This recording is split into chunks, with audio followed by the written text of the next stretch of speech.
The headline says it all. Mask mandates did nothing. What are we going to learn? That was in the New York Times. And so it's being shared all over the place.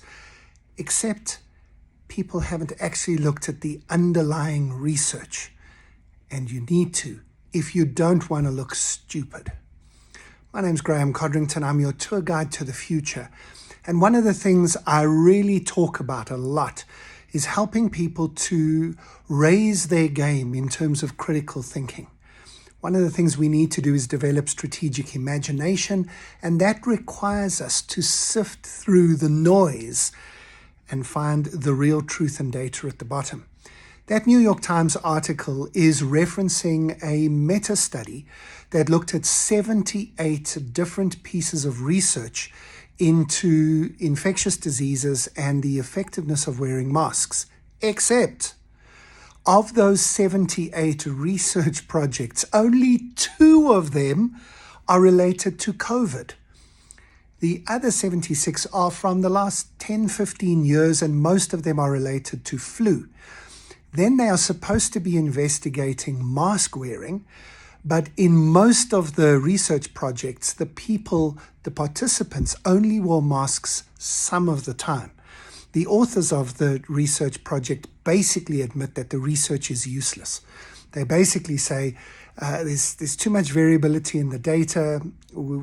Because people didn't quite do what they said they were going to do, we can't really rely on this. But that didn't stop the New York Times from blaring out a headline saying mask mandates don't work. By the way, just two of 78 research projects that looked at COVID said masks did work, which is what a lot of other research has been showing. Now, yes, this is a little bit of a rant about wearing masks and about COVID and how we responded to COVID, but it's a bigger rant about people who have already chosen what they believe and then just rely on headlines to prove what they believe. That's not going to take our world forward. That's not going to give you insights into the future. That's not going to help you to identify the disruptors coming your way. It's basically confirmation bias from beginning to end. And the people who share that stuff are not only showing their bias, but they're also showing that they haven't done the homework. They didn't read beyond the headline, and they are sharing misinformation and fake news. Yes, it does make me upset. Yes, it does irritate me. And yes, it makes the world a worse place. Stop doing it. Upgrade your skills to make a better world.